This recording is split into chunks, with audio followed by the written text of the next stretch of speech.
Hello there. Well, here we are again, about to do the favorite part of my day, read the chapter book. Woo woo, woo woo. Raise the roof for chapter books. Oh yeah.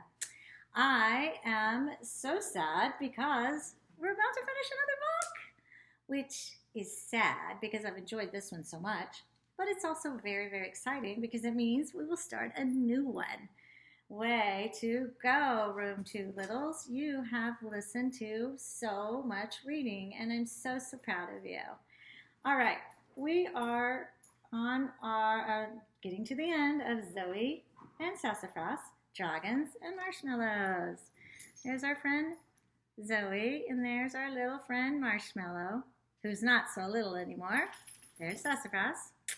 And this book is written by Asia Citro. Pictures by Marion Lindsay.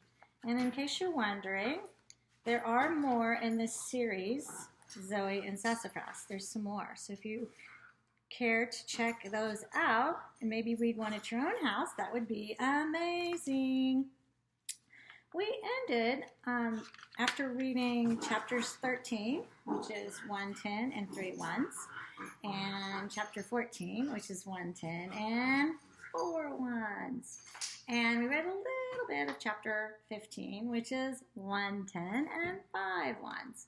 So I remember I told you I wanted to split it into equal parts and not make one day super, super short, one day super, super long. So that's why. Okay, so we are going to continue reading on in chapter 15. And remember, Mom came into the barn and looked at the photo of Sassafras riding Marshmallow. At first, she laughed a lot, but then she got so quiet. You know, Marshmallow's getting awfully big, Zoey. That's the last thing that we read. So now we have a prediction to make. What's going to happen? Is Mom going to say something about Marshmallow and where Marshmallow should live? Or is Mom going to say something about how Marshmallow is eating too much or Marshmallow's size? I don't know. Here we go. I sucked in a big breath. I knew what she was going to say next, and I didn't want to hear it. I know this part is hard, my mom said, but a dragon isn't meant to live in a barn. He's meant to be free. I nodded and kept looking down. If I looked up at Marshmallow, I was sure I'd start crying. I guess he'd have more fun flying around and exploring the forest, I mumbled. And he might not even fit in the barn much longer, not at the rate he's growing. Saying goodbye was going to stink, with a capital S. Once Sassafras was done dragon riding, we all headed to the forest stream. Mom wanted to teach Marshmallow how to catch fish on his own. I don't think my dad was going to part with any more fish. When we got to the stream, Marshmallow seemed nervous. Rather than check out the stream, he snuggled up behind me and put his big head on my shoulder. Sassafras hates getting wet, so he hid behind Marshmallow. Mom rolled up her pants and splashed around in the water. Marshmallow, come here. The stream won't hurt you. It's really fun. See? After a few minutes, Marshmallow's curiosity got the best of him. He joined my mom in the water. Next, my mom showed him that there were fish in the stream. A stream is like a body of water that's running along. Like if you've ever seen a lake, some of you have seen the ocean, which is huge. A stream isn't nearly as big as an ocean, or probably as big as a lake either. Maybe you've seen a river. Once he realized that, Marshmallow really loved the stream. He spotted a fish in the water and tried to... Wow, look how big he is. There he is.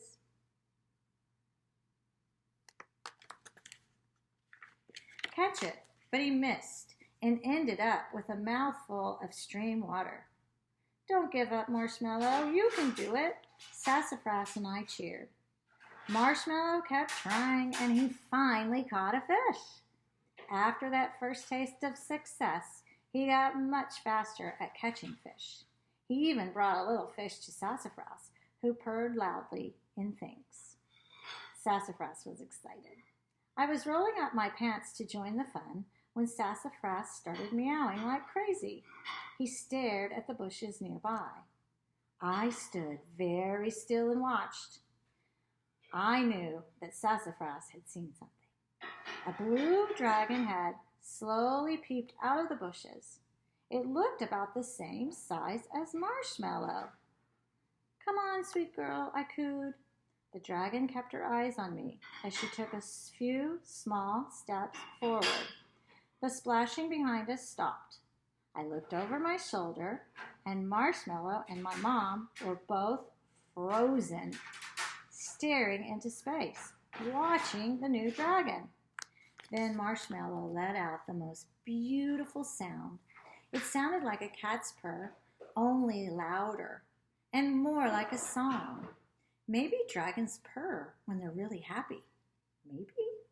The new dragon's eyes lit up, and she purred right back. She trotted into the stream and sniffed Marshmallow. They twisted their necks around each other in greeting, and they purred even more. Something about the way her blue tail moved was so familiar. Was she the friend who had brought baby Marshmallow to our barn and disappeared into the bushes? So there is, the book's not in color, so you can't see the blue dragon, but I think this one right here might be, well, it's hard to tell. I don't know. Maybe this one is the blue dragon. Looks just a little bit bigger, and maybe this is Marshmallow. I don't know. They said they're about the same size. Kind of what we learned about baby giraffes, how baby giraffes are so big when they're little. And then they reach a point of growing, and they stop growing, right? So maybe Marshmallow is close to being his full size. The blue dragon took a few steps toward the forest. She looked back and called out to Marshmallow. She wanted him to come with her. My heart dropped. I was going to have to say goodbye to my dragon, my first and only so far magical pet. Marshmallow took a step to follow her, then stopped. He came bounding over to us and nuzzled my mom and Sassafras. Nuzzled means hugged. Then he rested his head on my shoulder. I wrapped my arms around his warm, strong neck. I blinked back tears. Oh, goodbye, Marshmallow. Be a good dragon. I gave him a gentle nudge towards the new dragon. He looked at me one last time. Go ahead. It's okay. I waved him on. Before I could change my mind, they both leapt into the air. The forest filled with the beautiful noise of two happy dragons. The sound was so pretty that it was just hard to be sad. At that moment, I felt joyous. My mom moved to my side and wrapped me in a hug. Look how healthy and happy he is. That's because of your help, Zoey. I nodded and couldn't help but smile as I watched them spin and dive through the air until they were nothing more than specks in the sky. Here they are, watching them with pride. That means they're really excited to see them happy. And then here are the dragons flying away. And they look so happy and so comfortable and look like they're doing what they're meant to do, right?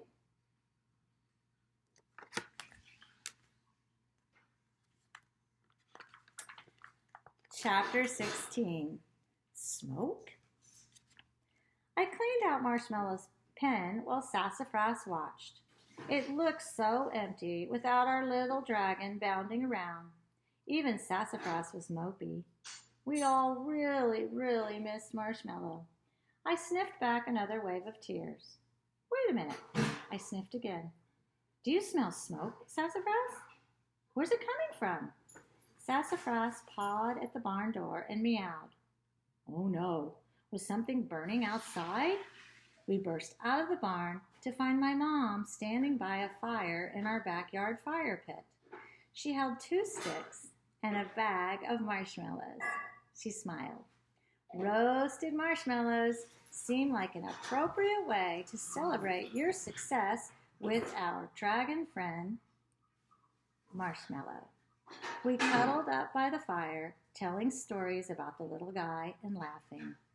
I ate 5 or 6 roasted marshmallows. What a great celebration they're having, right?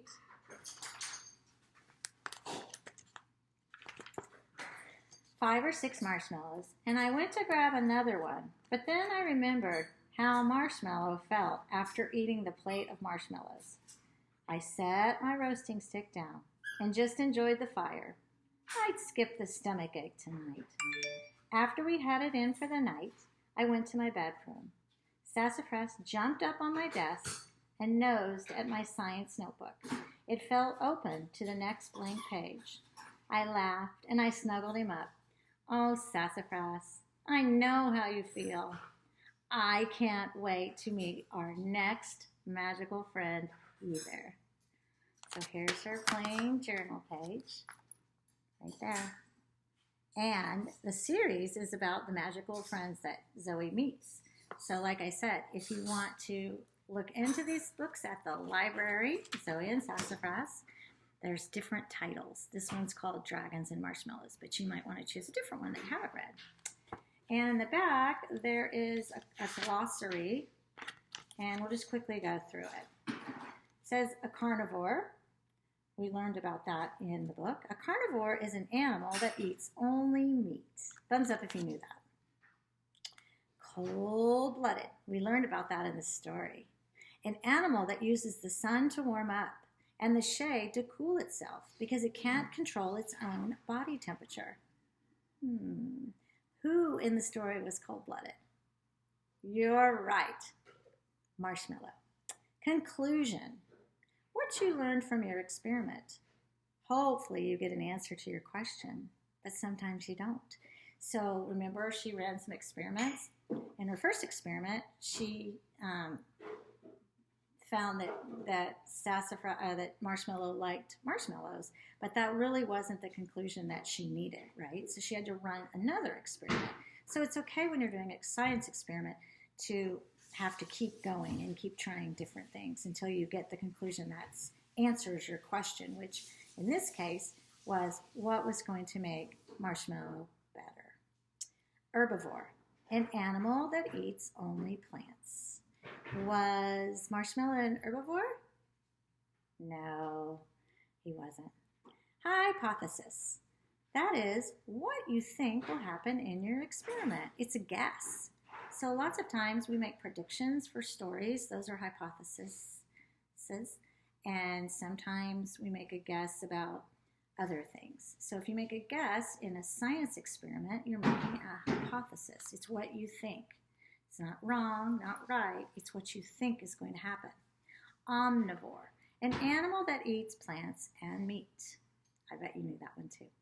Reptile, an animal that has scales and is cold-blooded. That's exactly what Marshmallow was, a reptile. Had scales and he was cold-blooded. Warm-blooded, an animal that doesn't need the sun to warm up or shade to cool itself because it can control its body temperature. That is us. Those are mammals. If we get cold, we shiver. And even though we feel super cold, the shivering part of it is helping our body get warmer. And if we get too hot, we sweat. That's the heat coming out. And if a dog gets hot, they pant. That's their attempt at cooling themselves off. All right, my friends, it's been a lot of fun. We finished another book. Time for a new book. Time for a new book coming up next time. Time for a new book. Time for a new book. We're finished with Zoey and Sassafras. All right, I'm going to leave you with a virtual hug. I'm going to remind you how much I love you. And I'm going to end our reading session with our positive affirmation. I am smart. I am kind. I am honest. I am silly. Ooh. I am brave. I am loved. Just like Marshmallow was loved in the story. Sometimes, even though it's sad to see someone go, maybe it's your grandma visiting, or maybe you leave somebody's house and you're really sad, it's important to go because there'll always be another time. And you got to go back to your house, or your relative has to go back to their house, or in this book, Marshmallow had to go back and do what dragons do. So thanks for listening. See you next time.